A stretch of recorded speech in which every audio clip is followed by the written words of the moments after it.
Her doctor took photos of her injuries for her file, then showed them to Billionaire. Sophie's fingers trembled as she traced the edges of the dark purple bruise spreading across her calf, like watercolor on wet paper. The bathroom's harsh fluorescent lights made her skin look pale, almost ghostly, as she twisted her leg to get a better look. The swelling had gotten worse over the past few days, turning an angry red around the edges. How did this even happen? She whispered to her reflection, her brow furrowing with worry. She'd asked herself the same question countless times since discovering the injury 3 days ago. The bruise had appeared out of nowhere, with no memory of bumping into anything or taking a fall. Sophie pulled her pant leg back down, wincing as the fabric brushed against the tender spot. Her hands gripped the cold porcelain of the sink as she took several deep breaths. The morning light streaming through the small bathroom window caught the dust particles floating in the air, making them dance like tiny stars. "Come on, Sophie," she told herself firmly. "Stop being such a baby about this." But her heart continued to race, and her palms felt clammy. She'd always hated going to the doctor, preferring to tough things out on her own. But this was different. The bruise wasn't healing, and the swelling seemed to be getting worse with each passing day. She walked to her bedroom, her steps slightly uneven as she favored her injured leg. Sitting on the edge of her bed, she reached for her phone. The screen displayed Dr. Carson's office number, which she'd pulled up at least a dozen times over the past few days without actually calling. Her thumb hovered over the digits. "Just do it," she muttered, pressing the call button before she could change her mind again. The phone rang 3 times before a friendly voice answered. 20 minutes later, Sophie found herself behind the wheel of her car, heading toward the medical center downtown. Her hands clutched the steering wheel too tightly, her knuckles white with tension. The familiar buildings of her neighborhood gave way to the busier streets of the city center, where the medical offices clustered together in tall, gleaming buildings. The parking lot was nearly full, and she had to circle twice before finding a spot. Each step toward the building's entrance made her stomach clench a little tighter. The automatic doors slid open with a soft whoosh, releasing a burst of cool air that carried the distinct smell of antiseptic and clean floors. Following the signs, Sophie made her way to Dr. Carson's office on the 3rd floor. The elevator ride felt endless, though it barely lasted 30 seconds. Her reflection in the polished metal doors showed a woman trying hard to look braver than she felt. The waiting room was painted in soothing shades of blue and cream, with comfortable-looking chairs arranged in neat rows. Soft instrumental music played from hidden speakers, attempting to create a peaceful atmosphere. It didn't help much with Sophie's nerves. She approached the reception desk, gave her name in a voice that sounded smaller than usual, and accepted the clipboard of forms she needed to fill out. Finding a seat near a potted plant, Sophie began the familiar process of documenting her medical history. The forms in her lap provided a welcome distraction, but every time the door opened, her head snapped up, her heart racing. She knew Dr. Carson well. He'd been their family doctor for years. But somehow that made it worse. The thought of him examining her, possibly finding something seriously wrong, made her feel exposed and vulnerable. Sophie shifted in her chair, trying to find a comfortable position that didn't put pressure on her injured leg. The clipboard balanced precariously on her knee as she filled out the last few questions, her handwriting becoming increasingly messy as her anxiety grew.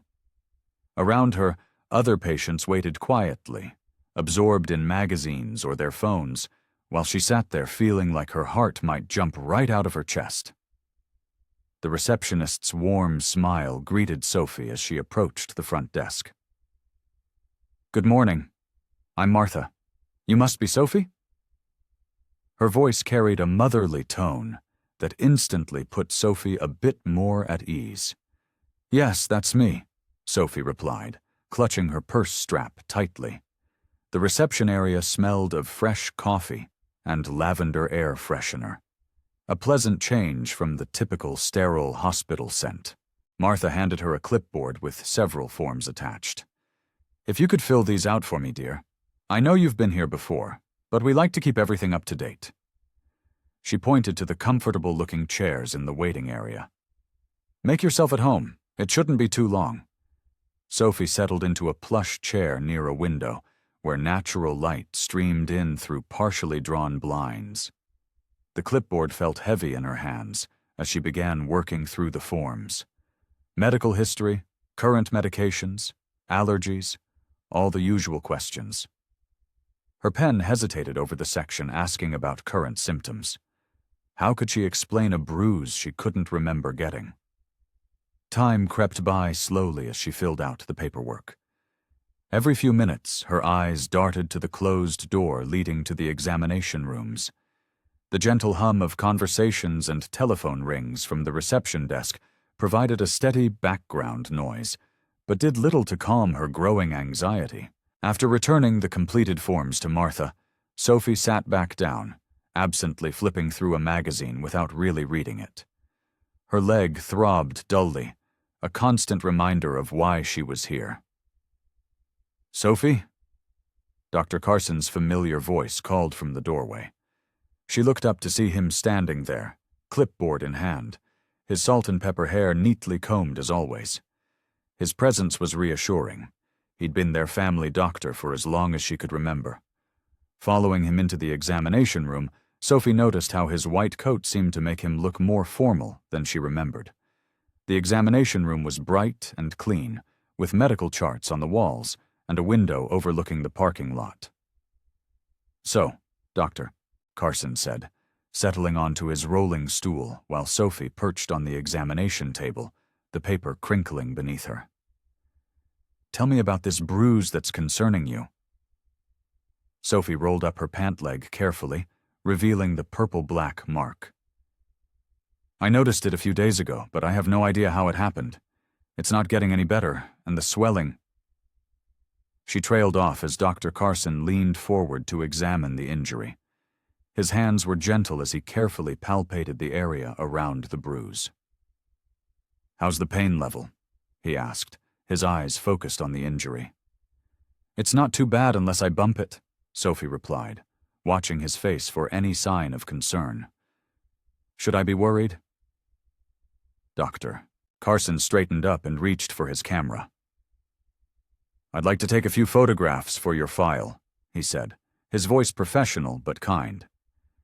"It will help us track any changes if needed." Sophie felt her stomach tighten. "Photos? Is that really necessary?" The thought of documenting the injury made it seem more serious somehow. "It's just a precaution," Dr. Carson assured her, holding up the medical camera. "Standard procedure for unusual bruising. May I?" Sophie nodded reluctantly, watching as he positioned the camera. The artificial click of the shutter seemed unnaturally loud in the quiet examination room. Dr. Carson adjusted the settings on his medical camera with practiced ease. The examination room's fluorescent lights hummed quietly overhead as Sophie sat on the edge of the paper-covered table, her hands gripping the sides nervously. "I'll need to take several angles," he explained, his voice carrying the same steady calm she remembered from childhood checkups. "It helps us document the size, shape, and coloring accurately." He demonstrated by holding the camera at different positions without taking any pictures yet. Sophie nodded, trying to appear more composed than she felt. The bruise seemed to throb more intensely under his scrutiny, as if aware it was being examined. "Will they be part of my permanent record?" she asked, her voice smaller than she intended. "Yes, but they're completely confidential," Dr. Carson assured her, adjusting the angle of her leg slightly. "Medical records are private. Only healthcare providers involved in your care would have access." He paused, looking up at her with understanding eyes. "Would you like me to show you each photo after I take it?" The offer made Sophie feel a bit better. "Yes, please." The camera clicked softly as Dr. Carson took the first photograph. He turned the digital display toward her, showing a clinical image of the bruise. Under the bright lighting, the purple-black discoloration looked even more dramatic than it did in her bathroom mirror. "See how I'm capturing the surrounding tissue as well?" He pointed to the edges of the image. "That gives us context for the size and any changes that might occur." Click. Another photo from a different angle.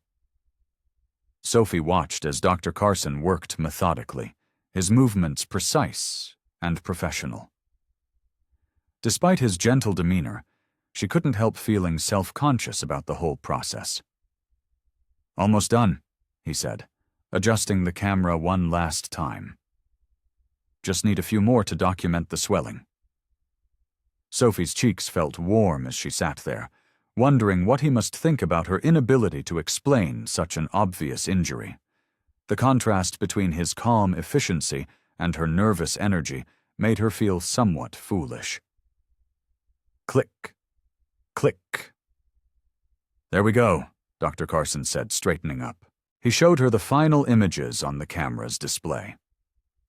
"All of these will be uploaded to your secure electronic medical record. They're just like any other medical test results, private and protected." Sophie let out a breath she hadn't realized she was holding. "Thank you for explaining everything," she said, smoothing her pant leg back down. "I know it's routine, but it feels strange." "That's perfectly natural," Dr. Carson replied, setting the camera aside. His kind eyes met hers. "Many patients feel uncomfortable during documentation procedures, but please don't be embarrassed. This is an important part of providing thorough medical care." His words were reassuring, but Sophie still felt a flutter of anxiety in her stomach. The clinical nature of the photographs made the mysterious bruise seem more real, more significant somehow. Dr. Carson began typing notes into the computer, his fingers moving efficiently across the keyboard. "Remember," he added, glancing at her over his reading glasses, "everything we do here is to help understand and treat whatever's causing this bruising. The photos are simply a tool to help us do that better." Sophie nodded, managing a small smile despite her lingering embarrassment. Dr. Carson's professional attitude and gentle explanations helped, but she couldn't quite shake the feeling of vulnerability that came with having such a mysterious injury documented so thoroughly. "Well, that's everything for today," Dr. Carson said, tucking his pen into his white coat pocket.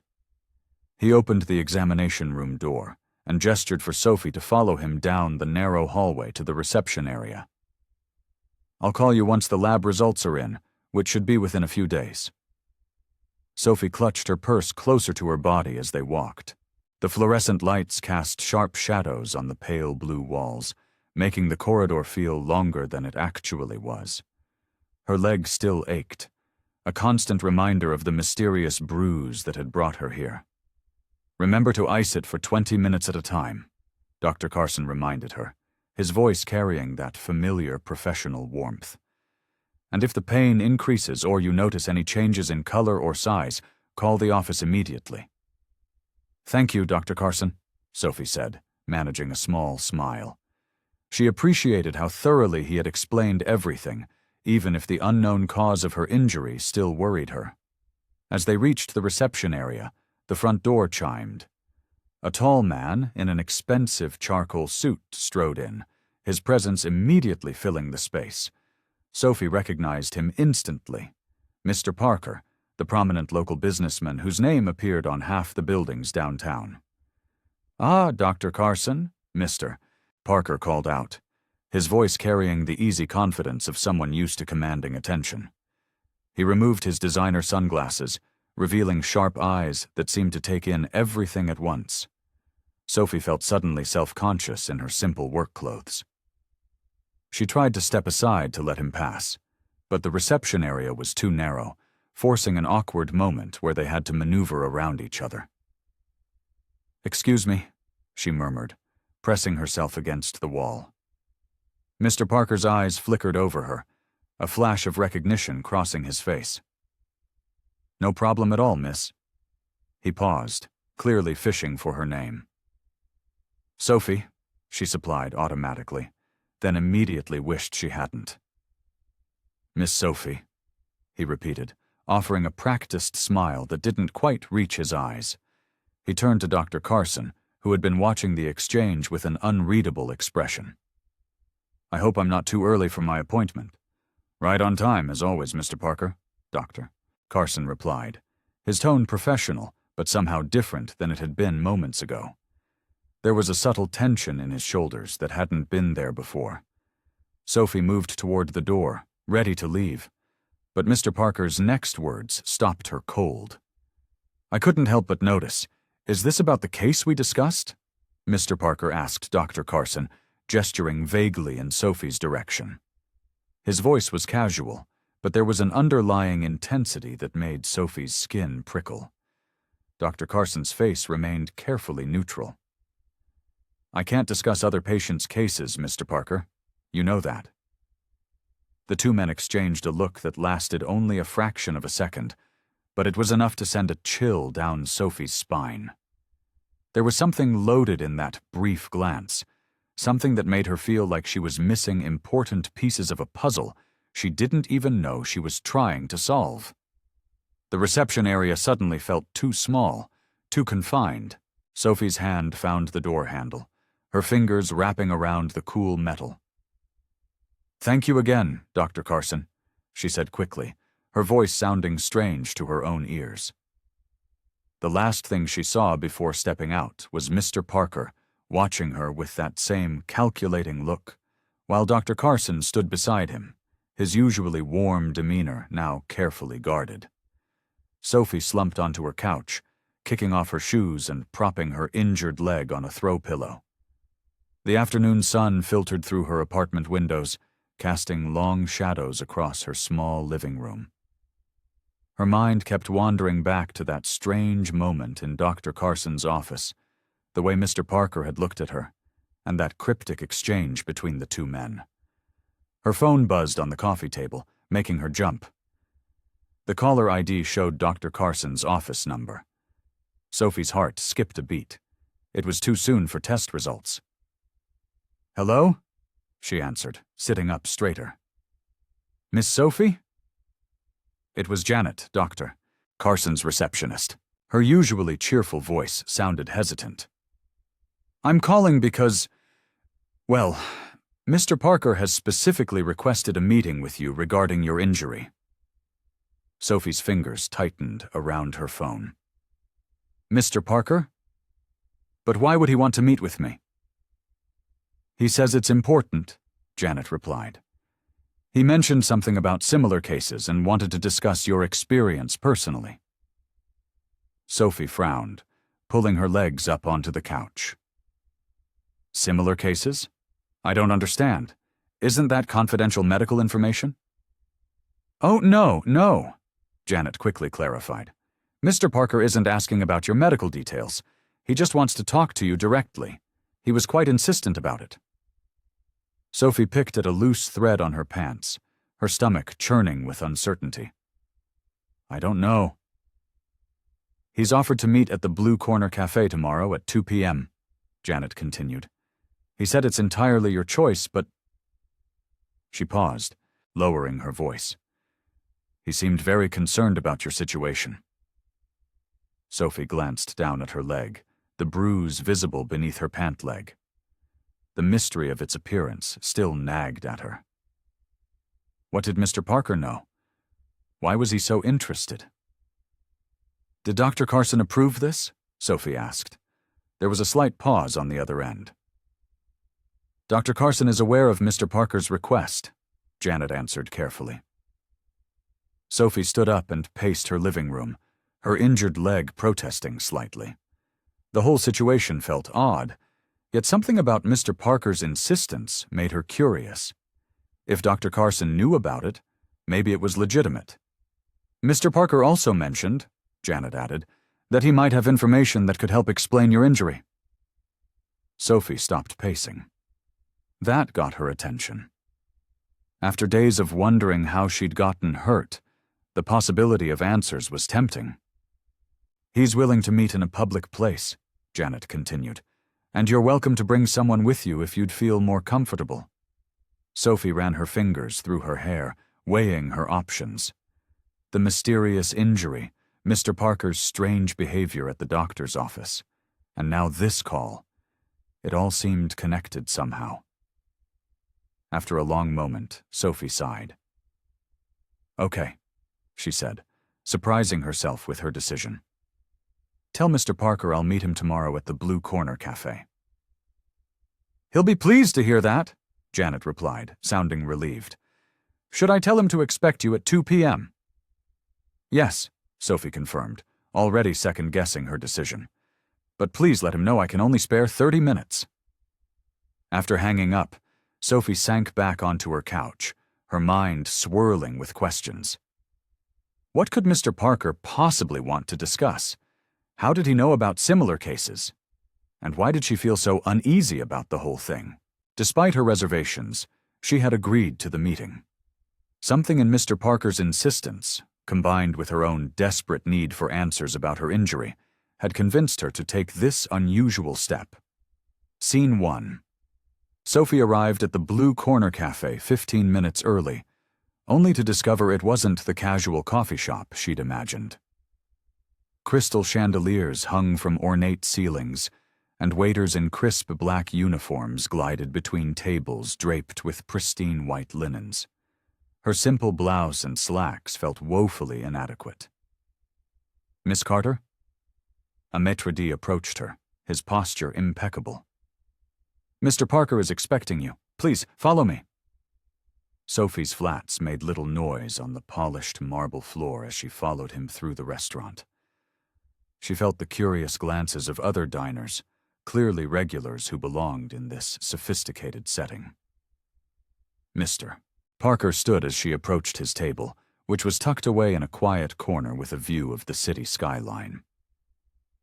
Miss Carter, thank you for coming. His tailored suit probably cost more than her monthly rent. He gestured to the chair across from him, which a waiter promptly pulled out for her. Thank you, Sophie mumbled, settling into the plush seat. Her injured leg throbbed slightly, a reminder of why she was here. I took the liberty of ordering a bottle of mineral water, Mr. Parker said, his tone businesslike. Unless you'd prefer something else? Sophie shook her head, watching as a waiter filled her crystal glass. Water is fine. An uncomfortable silence settled between them. Mr. Parker studied her with an intensity that made her want to squirm, but she forced herself to sit still. His steel-gray eyes seemed to be evaluating her, though for what, she couldn't guess. I imagine you're wondering why I asked to meet with you, he finally said, taking a careful sip of his water. Yes, actually. Sophie tried to match his professional tone. The call from Dr. Carson's office was unexpected. Mr. Parker placed his glass down precisely on its coaster. I've been following cases similar to yours with great interest, Miss Carter. Mysterious injuries, unexplained bruising, all appearing suddenly and without apparent cause. Sophie leaned forward slightly. There are others? Indeed. He paused as a waiter appeared with menus, waving them away with a subtle gesture. But what particularly caught my attention was your name. Carter. Any relation to Carter Manufacturing? The question caught Sophie off guard. Yes, it's my father's company. Or it was before. She trailed off, memories of her father's struggling business flooding back. Before the downturn, Mr. Parker finished for her. I'm well aware of your family's situation. The manufacturing sector can be unpredictable. Sophie's discomfort grew. How did he know about her family's business troubles? Mr. Parker, what does my father's company have to do with my injury? He leaned back, straightening his already perfect tie. "I believe there might be a connection. Your injury, your family's business, they could be more closely related than you realize." "I don't understand," Sophie said, her voice barely above a whisper. "Your father's company specialized in certain, unique manufacturing processes." Mr. Parker's eyes never left her face. "Processes that might explain what happened to you, and your insight into both situations could prove invaluable." Sophie's hand trembled slightly as she reached for her water glass. The elegant restaurant suddenly felt too warm, too confining. "My insight? I don't know anything about the manufacturing side of my father's business, and I certainly don't know how I got this injury." "Perhaps not consciously," Mr. Parker replied, his voice smooth and controlled. "But I believe you might hold crucial information without even realizing it."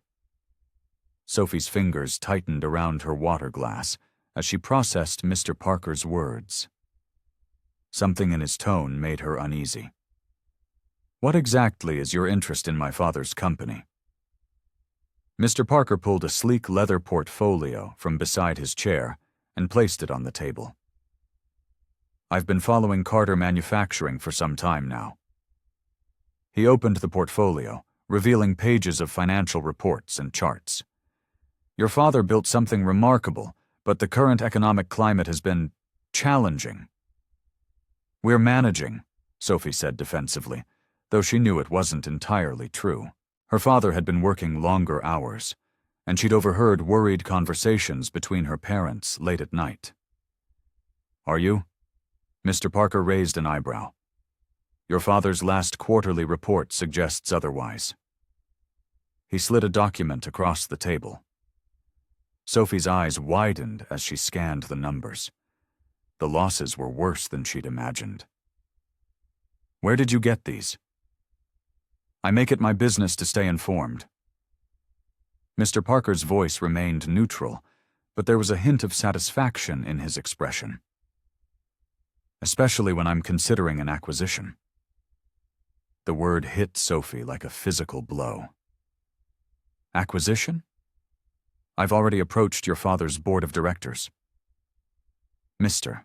Parker took another sip of water, his movements deliberate and controlled. "They're quite receptive to the idea of a buyout." Sophie's cheeks flushed with anger. "So that's what this is about? You're using my injury as some kind of leverage?" "Not leverage, Miss Carter. Think of it as mutual benefit." He closed the portfolio with a soft thud. "Your father's company has valuable patents, innovative technologies. Under my leadership, with proper funding—" "Under your leadership?" Sophie interrupted, her voice rising slightly. Several nearby diners glanced their way. She lowered her voice but couldn't hide her frustration. "You've been planning this all along, haven't you? That's why you were at Dr. Carson's office." "Mr." Parker's expression remained impassive. "My presence there was coincidental, but I admit it presented an opportunity.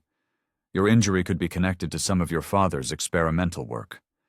If we could establish a link—" "Stop." Sophie pushed her chair back slightly. "I won't help you take my father's company." "Miss Carter," Mr. Parker leaned forward, his tone softening. "I understand your loyalty to your father, but consider the alternatives. Carter Manufacturing is struggling. Without significant investment, it won't survive another year." Sophie felt tears threatening, but blinked them back. She wouldn't cry in front of this man. "My only interest is ensuring the company's survival, Mr." Parker continued. "Your father's legacy deserves to be preserved, don't you think? Under my guidance, the company could thrive again."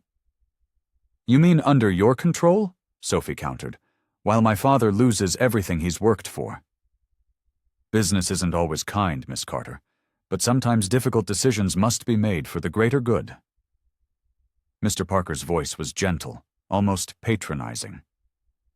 "I'm offering a way forward, a chance to save what your father built." Sophie looked at him. really looked at him, seeing past the expensive suit and practiced charm. She saw calculation in his eyes, the careful maneuvering of a businessman who always got what he wanted. "You may claim this is about the company's future, Mr. Parker, but I don't believe you. Not for a second." Scene 1. Hidden Connections. Sophie sat on the examination table in Dr. Carson's office, the paper crinkling beneath her as she shifted uncomfortably. The familiar antiseptic smell that usually calmed her now made her stomach churn. Her mind kept replaying Mr. Parker's words from the restaurant. Dr. Carson entered with his characteristic quiet grace, his footsteps barely making a sound on the polished floor. "How are you feeling today, Sophie?" His voice carried that gentle tone she remembered from her childhood checkups. She hesitated, studying his kind face. There were more lines around his eyes than she remembered, but they crinkled warmly when he smiled. "Physically, the injury feels about the same, but everything else is—" She trailed off, unable to find the right words. He pulled up his rolling stool and sat down, maintaining a professional distance while still managing to convey concern. "I noticed you seemed troubled when you left last time. Was it about Mr. Parker?" Sophie's fingers twisted in her lap. "You know him well?" "Our paths cross occasionally in professional circles."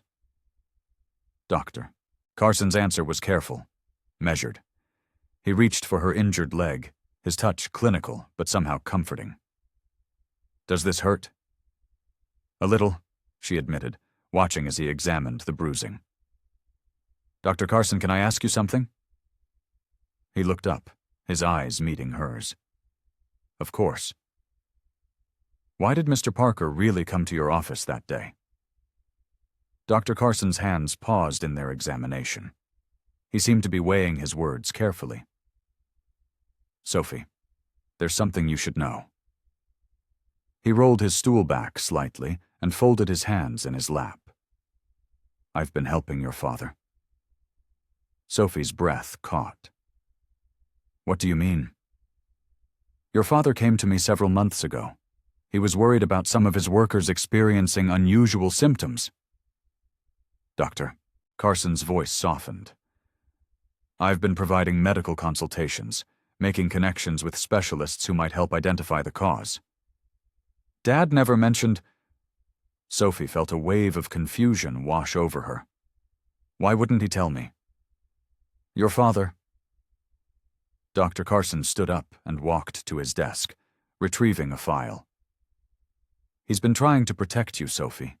He's always been that way, ever since—" He stopped himself, something flickering across his face that Sophie couldn't quite read. "Since Mom died?" Sophie finished quietly. Dr. Carson nodded, a shadow passing across his features. "Yes." He cleared his throat. "I've known your family for a long time, Sophie. Your father trusts me to be discreet about these matters.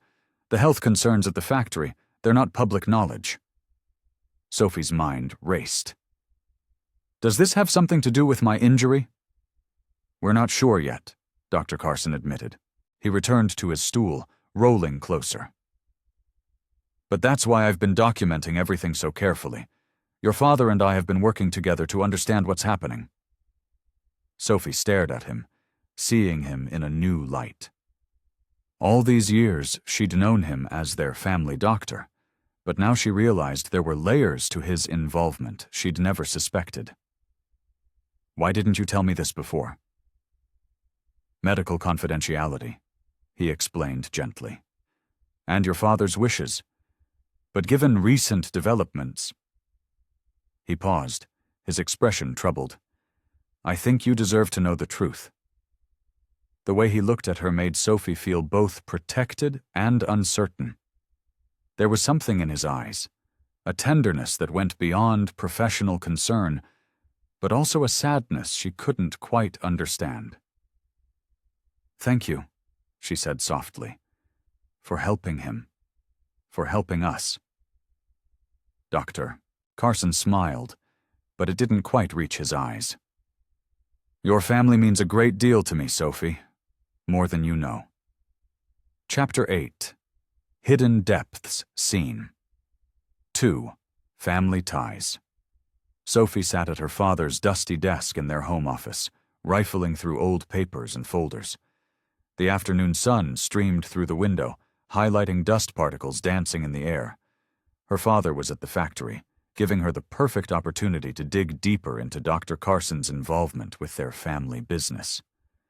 In a worn leather folder marked Medical Records, Confidential, she found years of correspondence between her father and Dr. Carson.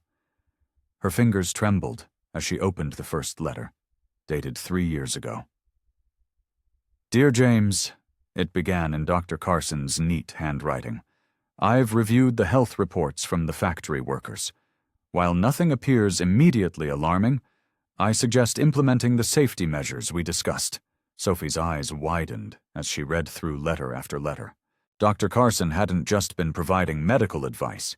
He'd been instrumental in developing safety protocols, recommending specialized equipment, and even connecting her father with medical insurance providers who offered better coverage for the workers.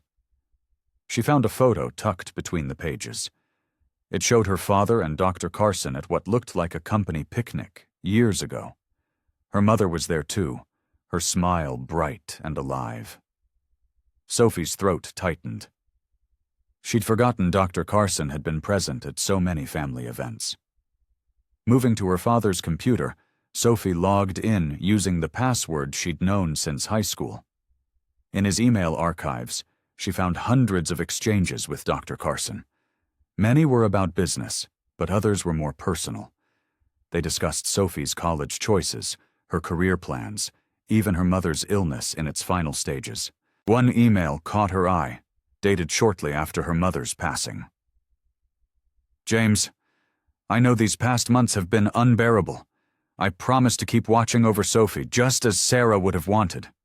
She's so much like her mother. Same determination, same spark. If you ever need anything, day or night, I'm here."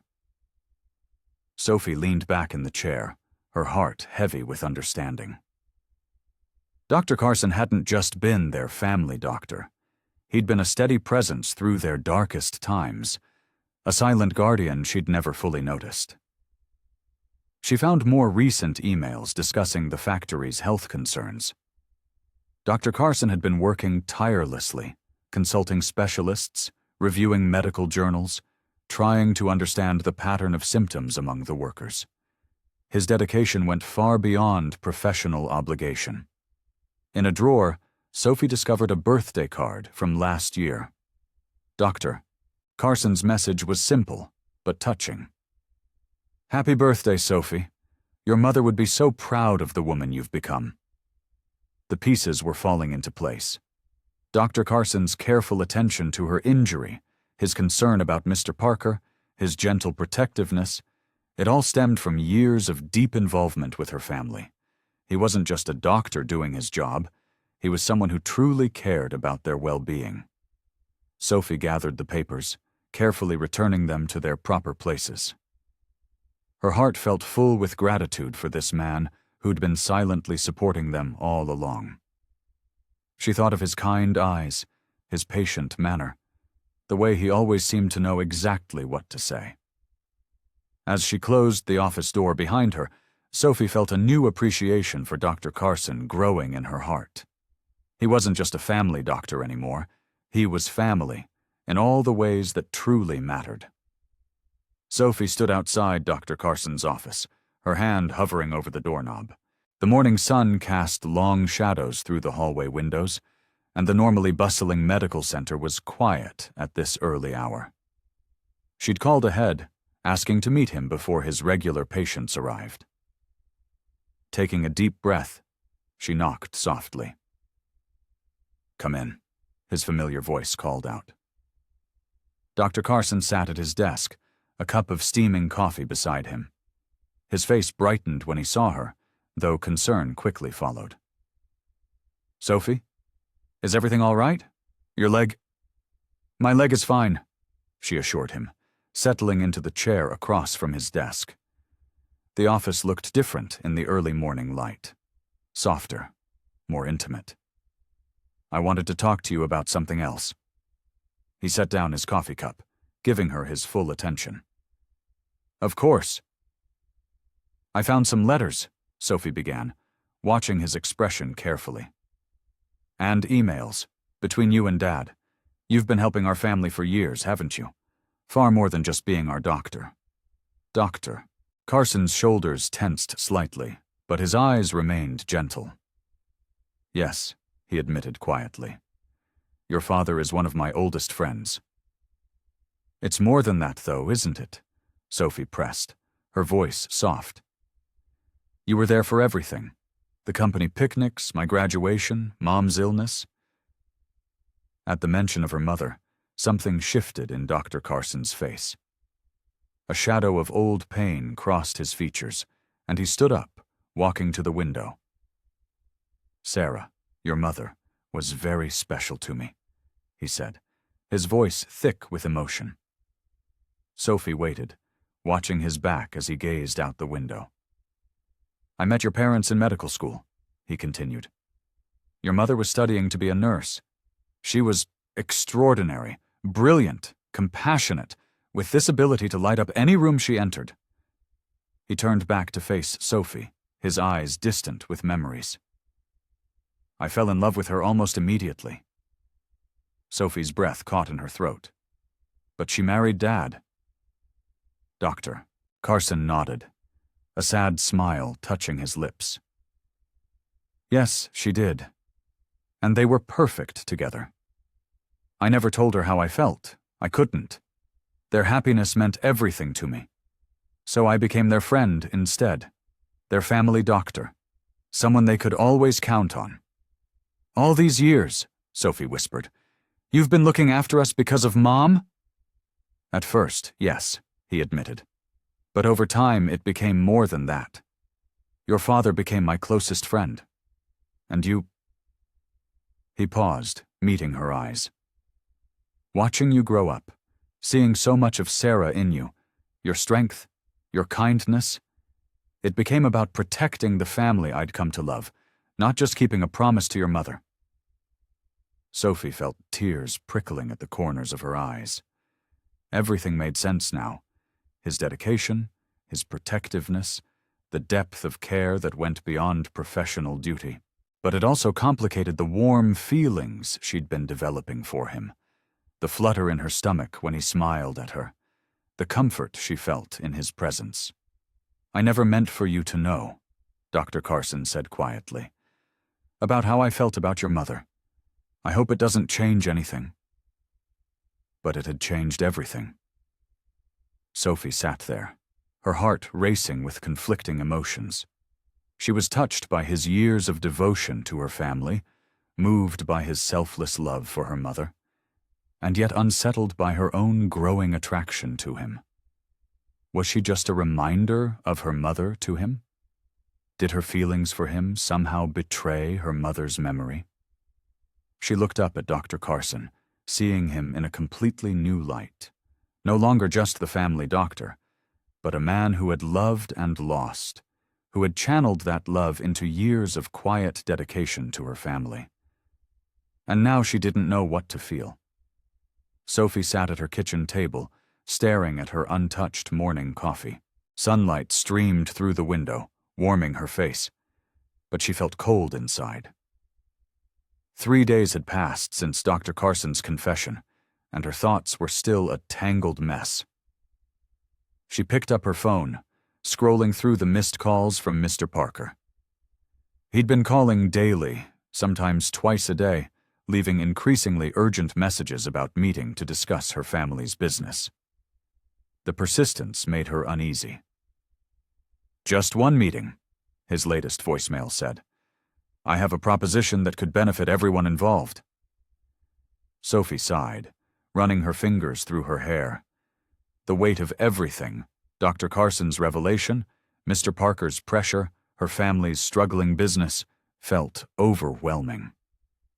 She couldn't stop thinking about Dr. Carson's face as he'd talked about her mother, the years of quiet devotion hidden behind his professional demeanor. Her phone buzzed again. "Mr. Parker." "Fine," she muttered, answering the call. "Yes, Mr. Parker, I can meet you today." 2 hours later, Sophie walked into the same upscale restaurant where they'd first met. Mr. Parker stood as she approached, his expensive suit perfectly pressed, his smile practiced and polished. "Sophie, thank you for coming," he said, gesturing to the chair across from him. "I was beginning to worry you were avoiding me." "I've had a lot on my mind," she replied, settling into her seat. A waiter appeared immediately with water, but Sophie barely noticed him. Mr. Parker leaned forward, his fingers steepled. "I understand. Family businesses can be complicated. Speaking of which, I've prepared some preliminary paperwork." "Why?"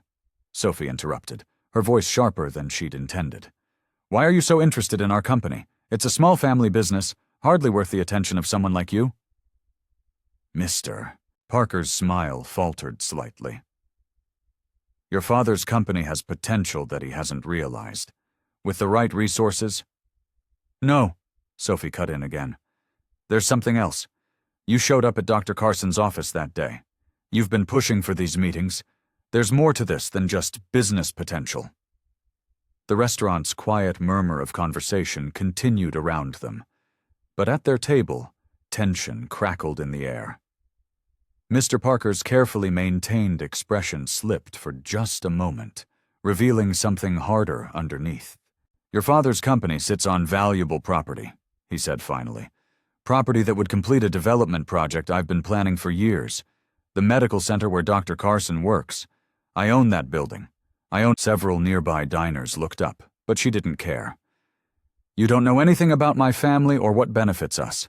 And if you think you can use me to get to my father's company, you're wrong." Chapter 11. A Devil's Bargain. "Wait." Mr. Parker's voice carried across the restaurant as Sophie turned to leave. Something in his tone made her pause, her hand gripping the back of her chair. "Please, sit back down. There's more we need to discuss." Sophie hesitated, every instinct telling her to walk away. But curiosity, and concern for her father's company, won out.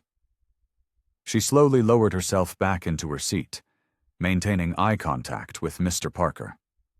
He pulled out a leather portfolio from his briefcase and placed it on the table between them. "What I'm about to offer you isn't just about buying out your father's company. It's about evolution, growth, and securing your future." Sophie remained silent, her arms crossed. The restaurant's soft lighting caught the silver in Mr. Parker's hair as he leaned forward. "I'm proposing to create a new division within my corporation," he continued, opening the portfolio. "One that would preserve the essence of your father's business while expanding its reach. And I want you to run it." Sophie's arms uncrossed involuntarily. "What?" "You have business acumen, Sophie. I've done my research. Top of your class at business school. Innovative ideas that your father was too conservative to implement." He slid several glossy documents across the table. "This is a chance to realize those ideas with proper funding and support." Sophie glanced at the papers. The proposed salary made her breath catch. The benefits package was beyond generous. A corner office in the downtown high-rise, full creative control over the new division. "Your father's business model is outdated, Mr. Parker said softly. "You know this. But his reputation, his connections, those are valuable. Combined with modern infrastructure and proper capital..." He spread his hands. "The potential is enormous." Sophie's fingers traced the edges of the proposal. "And all I have to do is convince my father to sell." "Help him see the wisdom in it," Mr. Parker corrected. "Show him how this preserves his legacy while securing your future.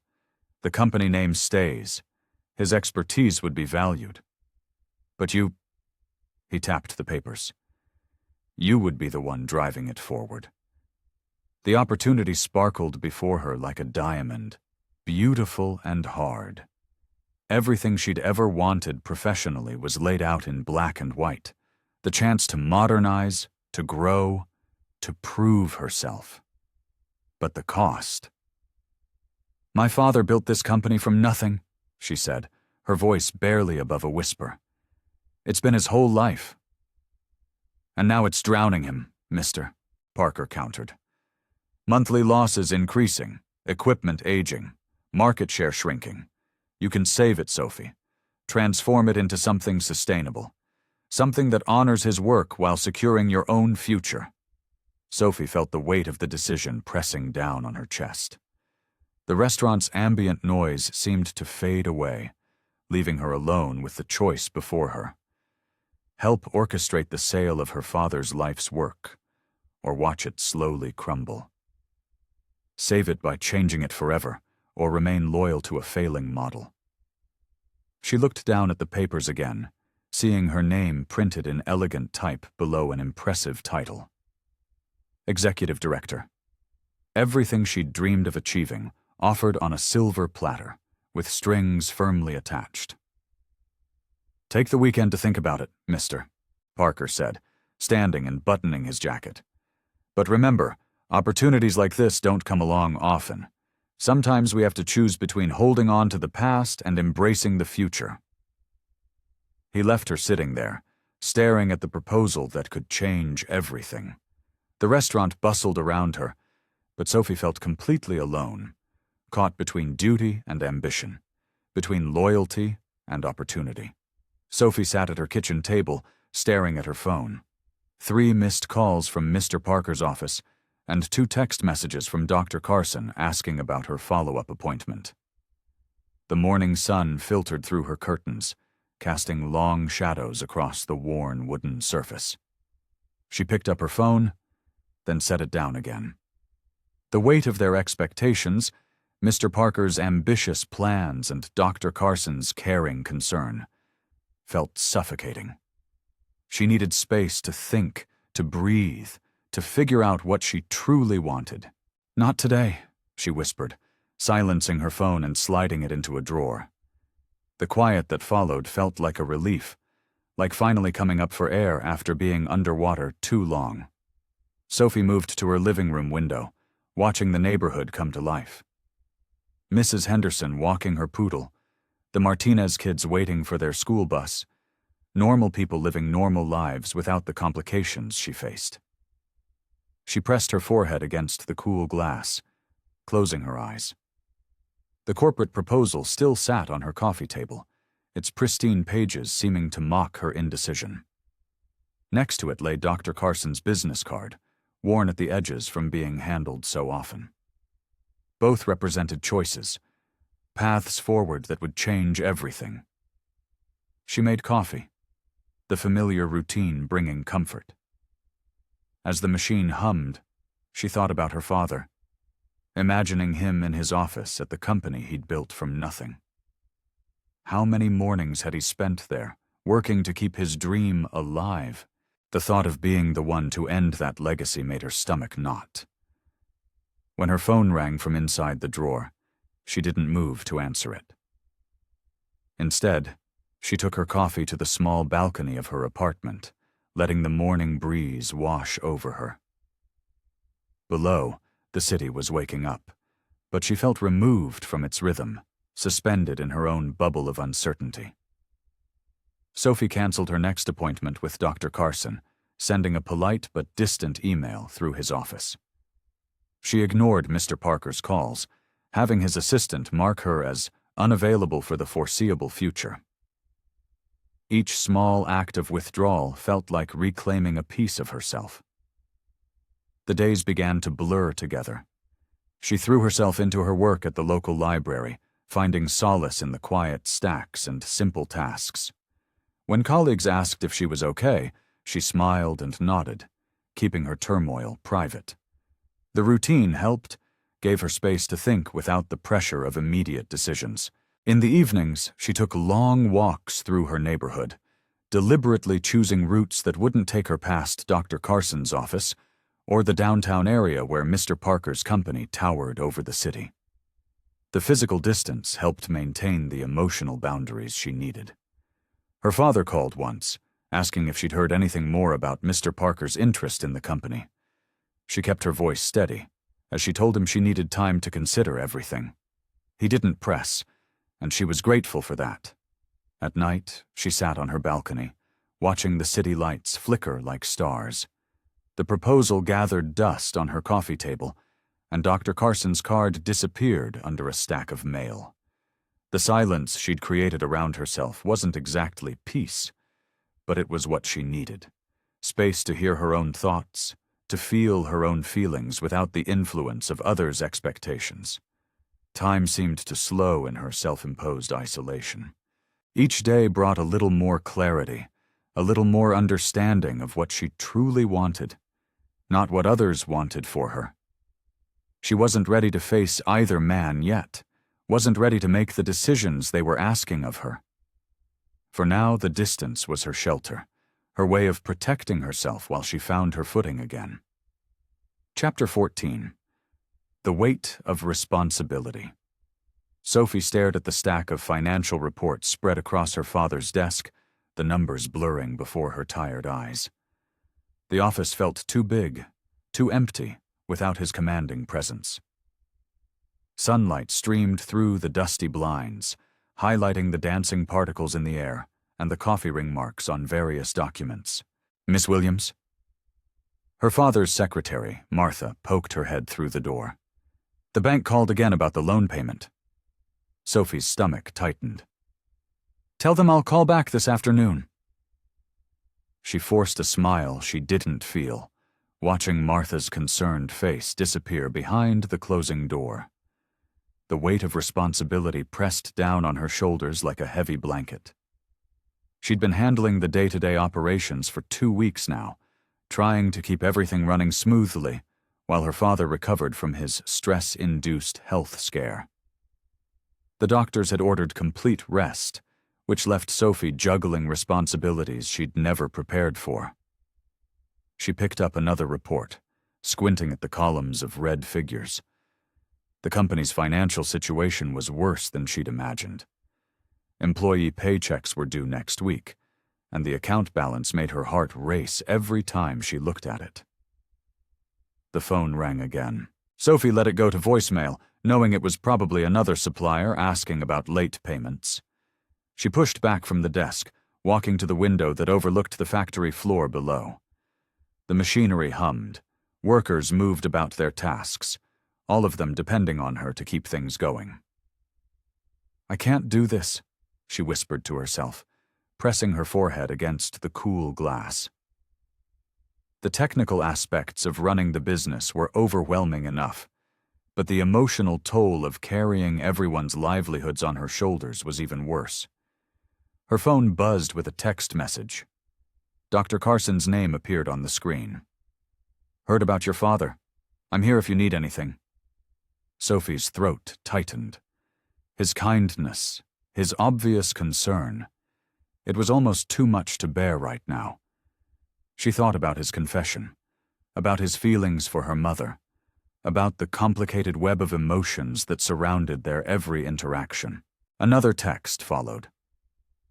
"I have some experience with business matters. Let me help." She typed and deleted 3 different responses before settling on a simple, "Thanks, but I need to handle this myself." His reply came quickly. "You don't have to do everything alone, Sophie." Tears pricked at her eyes. Of course he would say that, would offer his support without hesitation. That's who he was, dependable, caring, always there. But accepting his help felt dangerous, like opening a door she wasn't sure she could close again. "I appreciate your concern," she wrote back, "but I think it's better if we keep some distance right now." The typing indicator appeared and disappeared several times before his final message came through. "I understand, but please remember, I'm here if you change your mind." Sophie set the phone face down on the desk, fighting back tears. The afternoon sun cast long shadows across the office, and she felt every bit as alone as she'd chosen to be. But it was better this way, she told herself. Simpler. Safer. She turned back to the financial reports, determined to find a solution on her own, even as Dr. Carson's offer of help echoed in her mind. The weight of responsibility felt heavier than ever, but she straightened her shoulders and picked up her pen. This was her burden to bear, and she would bear it alone. Chapter 14. Breaking Point. Sophie's hands trembled as she reviewed the latest batch of bounced checks. The pristine office that had once symbolized her family's success now felt like a tomb of broken dreams. 3 suppliers had already cut them off, and the remaining ones were demanding payment up front. Money she simply didn't have. "Miss Williams?" Martha appeared at the door again, her face etched with worry. "The workers are asking about tomorrow's payday." Sophie's chest tightened. "Tell them." She swallowed hard. "Tell them we're processing the payments now." But they both knew it was a lie. The payroll account was nearly empty, and the line of credit was maxed out. Sophie watched Martha leave, then buried her face in her hands, letting out a shaky breath. The computer screen flickered with another incoming email, this time from their biggest client, threatening to take their business elsewhere if the next shipment wasn't delivered on time. But without supplies, there would be no shipment. Without the shipment, there would be no payment. Without the payment. Sophie stood up abruptly, knocking over a cup of cold coffee. As she grabbed tissues to mop up the spill, her eyes fell on a family photo on the desk. Her father, strong and confident, standing in front of the factory. How had he managed all this for so many years? The complexity of running the business was overwhelming her. She pulled out the company ledger, trying once again to make the numbers work. But no matter how many times she redistributed the figures, the result was the same. They were sinking, and fast. The weight of 35 employees' livelihoods pressed down on her shoulders like a physical burden. "I can't do this," she whispered, her voice breaking. The admission felt like failure, but it was the truth. She wasn't her father. She didn't have his years of experience, his business connections, his intuitive understanding of the industry. Her phone sat on the desk, silent now, but holding the numbers of people who could help.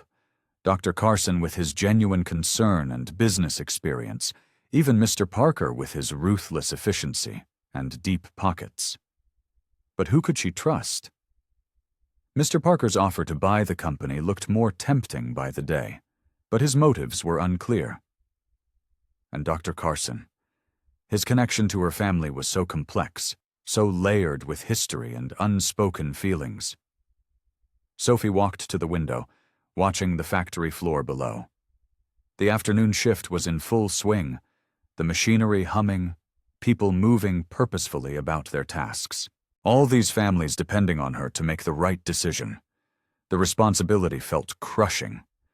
The truth hit her like a physical blow. She needed help. Real help, not just temporary fixes or Band-Aid solutions, but the question of who to turn to left her paralyzed. Mr. Parker's business acumen could save the company, but at what cost? Dr. Carson's genuine care for her family was clear, but accepting his help would mean confronting feelings she wasn't ready to face. She pressed her forehead against the cool glass, watching her breath fog the window. The admission of needing help was both a relief and a new source of anxiety. She couldn't do this alone. That much was clear. But in a situation where every choice seemed loaded with hidden consequences, who could she really trust? The gleaming glass doors of Parker Industries made Sophie feel small as she walked through them. Her heels clicked against the polished marble floor, each step echoing her reluctance to be here. The receptionist, perfectly groomed and professional, directed her to the top floor with a practiced smile. Sophie smoothed her simple navy dress, the nicest one she owned, and tried to quiet the doubts screaming in her head. The elevator ride felt endless, soft music doing nothing to calm her nerves. Mr. Parker's office was exactly what she expected. Massive windows overlooking the city, modern art on stark white walls, and furniture that probably cost more than her monthly payroll. He stood as she entered, his tailored suit as impeccable as ever. "Sophie, thank you for coming." His voice was warm, but his eyes remained calculating. "Please, have a seat." She perched on the edge of a leather chair that probably cost more than her car. "I'm here because I don't have much choice, Mr. Parker. Let's be honest about that." He nodded, surprisingly candid. "I appreciate directness. And please, call me James." He settled behind his desk, pulling out a folder. "I've revised my offer for Williams Manufacturing." Sophie's throat tightened. The last one wasn't exactly favorable. "I know." He spread several documents across the desk. "This one's different. I've been watching your situation closely, Sophie. Your father built something special, but times are changing. The market's evolving." She studied his face, trying to read his true intentions. "And you think you can save it?" "I know I can." He pushed a document toward her. "Look at these projections. With my resources and your family's expertise, we could not only save the company but make it thrive." Sophie scanned the numbers, her business degree finally proving useful. The terms were indeed better. Much better. Employee protections, guaranteed positions for current staff, and a significant role for her in the new management structure. "Why the change?" she asked, looking up. "Why offer more now?" Mr. Parker leaned back, his expression softening slightly. "Because I've come to respect what your family built. It's not just about profits. It's about legacy. Your father understood that. I think you do too." The autumn sun streamed through the windows, warming Sophie's shoulders as she considered his words. She thought of the factory workers, their families, the community that had grown around Williams Manufacturing. "What about the existing contracts?" she asked, her voice steadier now. "Our longtime customers?" "We'd honor them all." He pointed to another page. "In fact, we could expand them. My distribution network would open new markets you haven't been able to reach." Sophie studied the proposals, asking questions about details that would have made her father proud. Mr. Parker answered each one patiently, thoroughly. The deal wasn't perfect, but it was far better than watching everything her family built crumble away. "I'll need time to review this properly," she said finally, gathering the documents. "With my lawyers." "Mr." Parker nodded. "Of course. Take the time you need. But Sophie?" He paused, making sure he had her attention. "This offer won't last forever. The market's volatile, and there are others watching your situation." She stood, clutching the folder to her chest like a shield. "I understand. I'll consider it carefully." As the elevator descended, Sophie felt the weight of possibility in the papers she held. The deal could save everything, or change it forever. She wasn't sure which scared her more. Walking back through the lobby, Sophie's reflection caught her eye in the polished marble. She looked different somehow. Older, perhaps, or just more aware of the burden she carried. The future of her family's legacy rested in these papers, in the decisions she would have to make. Sophie sat in Dr. Carson's office, but this time not as a patient.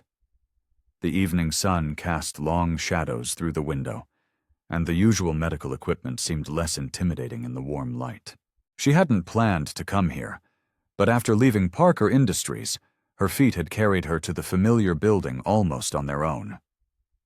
Dr. Carson's kind eyes studied her from across his desk, patience written in every line of his face. He'd cleared his schedule when his receptionist told him Sophie was here, something she hadn't asked for but desperately needed. "I don't even know where to start," Sophie admitted, twisting her hands in her lap. The folder from Mr. Parker sat heavily in her purse, like a physical weight pulling at her shoulders. "Start anywhere you'd like," Dr. Carson said softly, his voice carrying the same gentle tone he'd always used with her family. "Sometimes the middle of the story is the best place to begin." Tears welled up in Sophie's eyes before she could stop them. "Everything's falling apart, and I don't know how to fix it." Her voice cracked. "The business? Dad built it from nothing, and now I'm watching it slip away." "Doctor," Carson reached for a box of tissues, sliding them closer without comment. His silence invited her to continue. "Mr. Parker made another offer today." She pulled the folder from her purse with trembling hands. "It's better than before, but accepting it feels like giving up.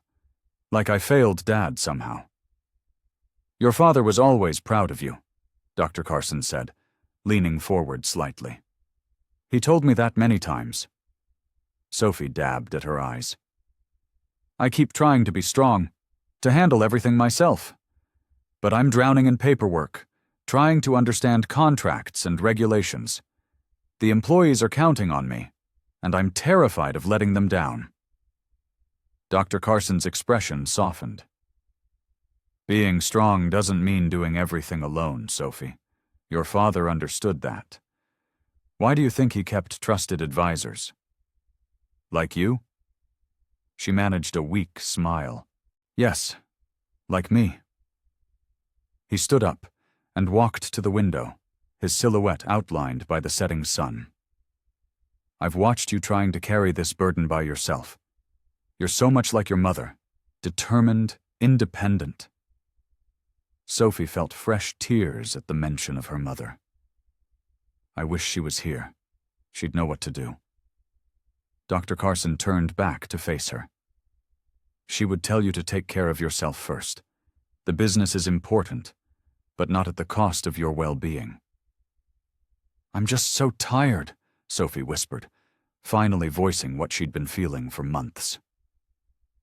"Tired of pretending I have all the answers. Tired of smiling when I'm terrified. Tired of making decisions that affect so many people's lives." Moving closer, Doctor. Carson sat in the chair next to her, rather than behind his desk. "You don't have to pretend with me, Sophie. I've known you since you were a child. I was there when your mother was sick, when your father struggled with his health. Let me be here for you now." His words broke something inside her, and Sophie found herself crying in earnest. All the stress, fear, and loneliness of the past months poured out. Dr. Carson sat quietly, his presence steady and comforting. When her tears finally subsided, he spoke again, his voice gentle but firm. "You have people who care about you, Sophie. People who want to help. You don't have to face this alone. A path forward together." Sophie wiped away the last of her tears, straightening in her chair as Dr. Carson retrieved a notepad from his desk. The medical certificates on his wall caught the evening light, reminding her of his years of experience not just in medicine, but in business relationships too. "Let's break this down, Doctor," Carson suggested, his steady hands smoothing the paper before him. "Sometimes the biggest problems become manageable when we look at them piece by piece." Sophie nodded, pulling out the company documents from her bag. "The main issue is cash flow. We're barely keeping up with payroll, and our equipment needs updating." Her fingers traced the edge of a spreadsheet. "Mr. Parker's offer would solve that, but you're worried about losing control, Doctor," Carson finished, understanding in his eyes. "I've dealt with many medical suppliers over the years. I might be able to help negotiate better terms with your vendors." Sophie looked up, surprised. "You'd do that?" "Of course." He smiled warmly. "I also know several medical equipment manufacturers who might be interested in partnership opportunities. Your father's company has a strong reputation in the industry." I didn't even think about partnerships, Sophie admitted, feeling a small spark of excitement. Everyone's been so focused on buyouts. Dr. Carson leaned forward, his voice encouraging. Your company's distribution network is valuable. Perhaps we could explore joint ventures instead of outright sales. They spent the next hour brainstorming ideas. Dr. Carson's medical knowledge complemented Sophie's understanding of her father's business perfectly. He explained industry trends she hadn't considered, while she shared insights about their company's strengths. What about the staff? Sophie asked, chewing her lip. They're worried about their jobs. Communication is key, Dr. Carson replied, making another note. We could arrange a town hall meeting, let them know about potential partnerships. Sometimes just knowing there's a plan can boost morale. Sophie watched as he sketched out a rough timeline. His careful, methodical approach reminded her of how he treated his patients. Thorough, considerate, always looking at the bigger picture. I can introduce you to some key people in the medical supply chain, he offered. Many of them respect your father's work. They'd be interested in preserving his legacy while moving the company forward. You make it sound possible, Sophie said softly, feeling the weight on her shoulders lighten slightly. Doctor. Carson put down his pen and looked at her directly. It is possible, Sophie. Your father built something special, but even he didn't do it alone. He had partners, advisors, friends. He paused, his expression gentle. Let me help you the way I helped him. Looking at the notes they'd made together, Sophie felt something she hadn't experienced in weeks. Hope. The problems hadn't disappeared, but they seemed less overwhelming when shared. Dr. Carson's medical expertise could open doors she hadn't known existed, while her knowledge of the company's operations could guide their path forward. Thank you, she said, her voice steady for the first time that evening. I've been so focused on trying to handle everything myself, I forgot that asking for help isn't the same as giving up. Doctor. Carson smiled, the corners of his eyes crinkling warmly. Sometimes the strongest thing we can do is trust others to share our burdens. Sophie gathered the papers, carefully organizing them with their new notes. The setting sun painted the office in soft golden hues, and for the first time in weeks, she felt like she could breathe freely. The path ahead would still be challenging, but she wasn't walking it alone anymore. Scene 1. Restructuring Hope. The conference room buzzed with energy as Sophie stood at the whiteboard, marker in hand. Dr. Carson sat at her right, while her core team members filled the remaining seats around the large oak table. Morning light streamed through the windows, casting a hopeful glow over the scattered papers and coffee cups. Okay, everyone, Sophie began, her voice stronger than it had been in months. Dr. Carson has helped me see some opportunities we've been missing. She drew a quick diagram showing their current business structure. Our distribution network is our biggest asset, but we've been using it in limited ways. Sarah, her operations manager, leaned forward. What do you mean? We've been focusing solely on our traditional medical supply chain, Sophie explained, drawing connecting lines between different segments. But Dr. Carson has connections with innovative medical equipment manufacturers who are looking for established distribution partners. Dr. Carson nodded, his calm presence adding weight to her words. Several cutting-edge companies are developing new diagnostic tools. They need reliable partners with existing relationships in the medical community. Tom, the sales director, tapped his pen thoughtfully. That could open up entirely new revenue streams. Our sales team already has strong relationships with most major hospitals in the region. Sophie felt a surge of excitement as she outlined the next part of the plan. Exactly. And here's where it gets interesting. She drew another series of connections. Instead of selling outright to Mr. Parker, we can position ourselves as a crucial link between manufacturers and healthcare providers. We'd need to upgrade our warehouse management systems, Sarah pointed out, but her tone was enthusiastic rather than critical. I've already spoken with a software company that specializes in medical supply chain logistics, Dr. Carson added. They're willing to work with us on implementing a new system at a reasonable cost. Sophie moved to the next section of the whiteboard. We'll restructure our departments to focus on these new partnerships. She sketched out a new organizational chart. Each team will have specific goals tied to our new direction. The energy in the room was palpable as team members began contributing ideas. Marketing suggested targeted campaigns for the new product lines. Finance proposed ways to restructure their debt to fund the necessary upgrades. Even the typically quiet HR manager spoke up about training programs to help staff adapt to the new systems. Dr. Carson watched with quiet pride as Sophie confidently addressed each concern and suggestion. She was no longer the uncertain woman who had first visited his office. She had found her footing as a leader. "What about Mr. Parker?" Tom asked, voicing the question everyone had been thinking. Sophie smiled, feeling more sure of herself than ever. "We'll present him with a counter-proposal. Instead of buying us out, he can become a strategic investor. His capital and connections, combined with our new direction, could make us both more successful." The team spent the next hour refining the details, creating timelines, and assigning responsibilities. As they worked, Sophie felt the pieces falling into place. The business challenges that had seemed insurmountable weeks ago now looked like opportunities for growth.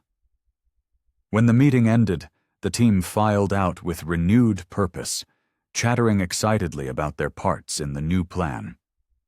Sophie stayed behind, looking at the whiteboard covered in their collective vision. Dr. Carson approached, standing beside her. "Your father would be proud," he said softly. "You found a way to honor his legacy while creating something new." Sophie nodded, taking in the complex web of ideas and connections they'd mapped out. For the first time since taking over the company, she could see exactly where they needed to go and how to get there. The path ahead would require hard work, but now she had both a clear vision and a strong team to help make it reality.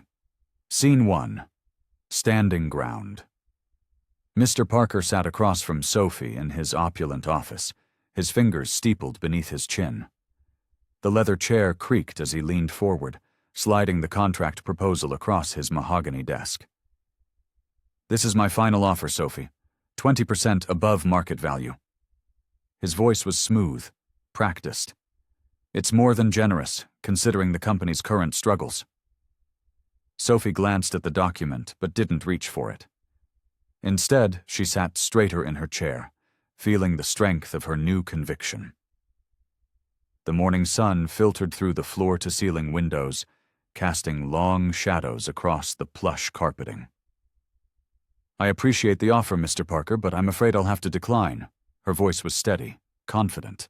He blinked, genuine surprise crossing his usually composed features. "I'm sorry? We've developed a new direction for the company." Sophie opened her briefcase and pulled out her own set of documents. "Instead of a buyout, I'd like to propose a different kind of arrangement." Mr. Parker's eyebrows rose as he accepted the papers. "A partnership proposal?" "Yes. We've identified several opportunities in the medical supply chain that we're uniquely positioned to develop." Sophie watched as he began scanning the documents. "Our distribution network, combined with new partnerships we're forming with innovative medical equipment manufacturers, creates potential for significant growth." Mr. Parker's expression shifted from skepticism to interest as he read further. "These projections are ambitious." "They're realistic," Sophie countered. "We've already secured preliminary agreements with 3 manufacturers. Dr. Carson's connections in the medical community have opened doors we hadn't considered before." "Ah, yes, Dr. Carson." Mr. Parker set down the papers. "I must admit, I underestimated the depth of his involvement in your business." Many people have underestimated us, Sophie said, allowing a small smile. Including me, for a while. But we don't need a rescue, Mr. Parker. What we need is a strategic partner who can help us grow. Mr. Parker leaned back in his chair, studying her with new eyes. Gone was the vulnerable woman he'd first met in Dr. Carson's office. In her place sat a confident business leader with a clear vision. Your proposal suggests I take a 30% stake, he noted. As a silent partner, Sophie clarified. You'd have input on major decisions, but day-to-day operations would remain under our control.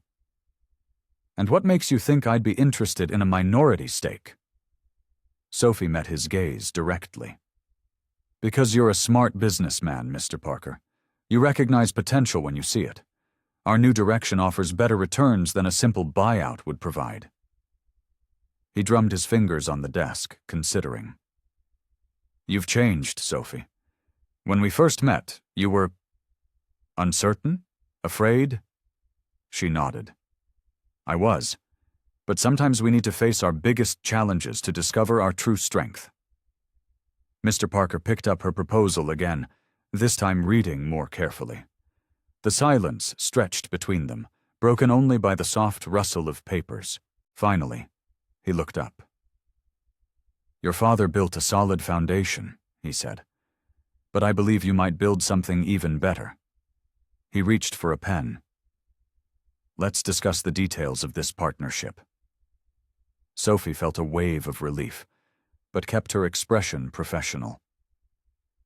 I think you'll find our terms are fair to both parties. Indeed, Mr. Parker's smile was genuine this time.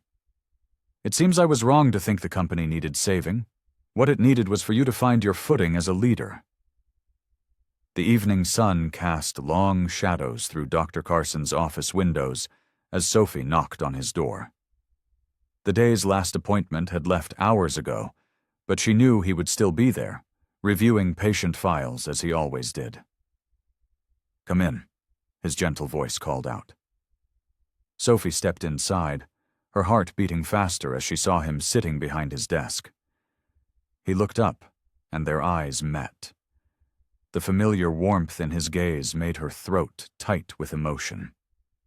Sophie, he said softly, standing up. I wasn't expecting you. She fidgeted with the strap of her purse. I know it's late, but I needed to talk to you. She took a deep breath. About everything. Dr. Carson gestured to the chair across from his desk, but instead of returning to his seat, he came around and leaned against the desk's edge, closer to her.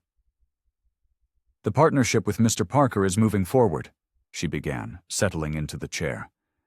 But that's not why I'm here. Why are you here, Sophie? His voice was gentle, patient. She looked up at him, really looked at him, the kind eyes that had watched over her family for years, the slight gray at his temples that spoke of wisdom earned, the gentle hands that had helped heal so many. When you told me about my mother, she said carefully, about how you felt about her, I pulled away. I was confused and scared. Dr. Carson's expression softened with understanding. It was a lot to process. I never meant to burden you with that knowledge. It wasn't a burden, Sophie said, standing up to face him properly. It helped me understand something important, about you, about us. The air between them seemed to grow thicker with unspoken words. Dr. Carson remained still, his eyes never leaving her face. You've always been there, she continued, her voice growing stronger. Through everything. When Dad's business started struggling, when Mom got sick, when I felt lost. You were our rock. My rock. Sophie, he started, but she shook her head. Please, let me finish. She took a step closer. I've been so focused on saving the business, on living up to my parents' legacy, that I almost missed what was right in front of me. Someone who sees me for who I am, who believes in me even when I don't believe in myself. Dr. Carson's professional reserve began to crack, emotion seeping through. "I never wanted to complicate things for you," he said softly. "Your mother was my dear friend, and watching over your family has been my privilege. But that's not all it is anymore, is it?" Sophie's voice was barely above a whisper. He shook his head slowly. "No," he admitted. "It hasn't been for a long time." Sophie closed the remaining distance between them, reaching out to take his hand. His fingers wrapped around hers, warm and secure. "I'm not my mother," she said firmly, "and what I feel for you is entirely my own." Dr. Carson's other hand came up to cup her cheek, his touch feather light. "I know exactly who you are, Sophie. You're the strongest, most remarkable woman I've ever known." Tears welled in Sophie's eyes as she leaned into his touch. "I'm tired of fighting what I feel for you." "Then don't," he whispered, drawing her closer. When their lips finally met, it felt like coming home. All the confusion, all the doubt melted away in the warmth of their embrace. Dr. Carson's arms wrapped around her, strong and protective, while Sophie's hands found their way to his chest, feeling his heartbeat beneath her palms. As they parted, Sophie rested her head against his shoulder, feeling a profound sense of peace settle over her. Here, in this moment, everything felt right. The business was finding its footing, and her heart had finally found its home. Sophie stood at the head of the conference table, her heart steady and her voice clear as she addressed her team. The morning light streamed through the windows of the newly renovated meeting room, highlighting the fresh start they were all embarking on. "These changes won't be easy," she said, gesturing to the presentation slides behind her, "but they're necessary for our company's growth." Her fingers traced the edge of the folder Dr. Carson had helped her prepare, filled with market research and strategic planning documents. Around the table, familiar faces nodded in agreement. Tom from accounting pushed his glasses up his nose, already scribbling notes. Sarah from marketing leaned forward, her eyes bright with excitement. These people had stuck with the company through its hardest times, and now they were ready to help rebuild it. Dr. Carson sat quietly in the corner, his presence giving her strength. He'd taken time away from his practice to be here, understanding how important this day was. Their eyes met briefly, and his encouraging smile made her stand a little taller. "First," Sophie continued, clicking to the next slide, "we're going to restructure our production line. The new equipment Mr. Parker helped us secure will automate some processes, but we're not laying anyone off. Instead, we're retraining our staff for more specialized roles." Relief washed over several faces in the room. Sophie had fought hard for this point, refusing to sacrifice her employees' livelihoods for profit margins. Additionally, we're launching 2 new product lines. She revealed the prototypes their research and development team had been working on. These designs combine our traditional craftsmanship with modern needs. Dr. Carson's medical expertise has been invaluable in ensuring they meet health and safety standards. As the meeting progressed, Sophie felt a surge of pride watching her team engage with the new vision. They asked thoughtful questions, offered suggestions, and showed genuine enthusiasm for the changes ahead. During the break, Dr. Carson approached her with 2 cups of coffee. "You're doing wonderfully," he said, handing her one. "They trust you, Sophie. They believe in your vision." She took a grateful sip, letting the warmth spread through her. "I couldn't have done this without you," she replied softly. "Without any of them, really." Looking around the room, Sophie watched her team members chatting in small groups, sharing ideas and building on each other's enthusiasm. Sarah was showing Tom something on her tablet, while Rodriguez from engineering sketched out improvements to one of the prototypes. Back at the front of the room, Sophie cleared her throat to resume the meeting. "Now, let's talk about implementation timeline." She pulled up the schedule she'd carefully crafted. We'll roll out these changes gradually over the next 6 months." As she detailed each phase of the plan, Sophie felt a profound sense of rightness settle over her. This was what leadership looked like, not carrying everything alone, but working together with people who shared your vision and complemented your strengths. Dr. Carson caught her eye again and gave her a subtle thumbs up. His gesture reminded her of all the late nights they'd spent going over these plans, his medical knowledge proving surprisingly relevant to their manufacturing processes. The energy in the room was palpable as the meeting drew to a close. Team members lingered, forming small groups to discuss their roles in the upcoming changes. Sophie watched them, her heart full of gratitude and determination.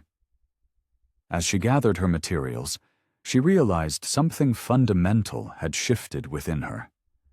The weight of responsibility hadn't lessened, but it felt different now. Manageable. Shared. With Dr. Carson's unwavering support and her team's dedication, she finally understood that she wasn't just surviving anymore. She was thriving. 3 months into implementing the new business strategy, Sophie walked through the bustling production floor, her heels clicking against the polished concrete. The familiar whir of machinery had a different tone now, more efficient, more purposeful. Employees smiled and waved as she passed, their faces reflecting the renewed energy that filled the building. Sarah from marketing hurried up to her, tablet in hand. "Sophie, the numbers from last month just came in. Sales are up 30% from where we were this time last year." Sophie's heart swelled with pride. "That's fantastic! How are the new product lines performing?" "Even better than projected." Sarah swiped through several graphs. The medical supply line especially. Dr. Carson's input really made a difference. Hospitals are placing orders faster than we can fulfill them. Speaking of Dr. Carson, Sophie spotted him talking with Rodriguez near the quality control station. He'd taken to spending his lunch breaks at the factory, offering insights that had proved invaluable. Today, he wore his usual white coat over business casual attire, having come straight from his morning appointments. "The modification you suggested for the grip design," Rodriguez was saying, "it's reduced complaint rates to almost 0. "Doctor?" Carson nodded modestly.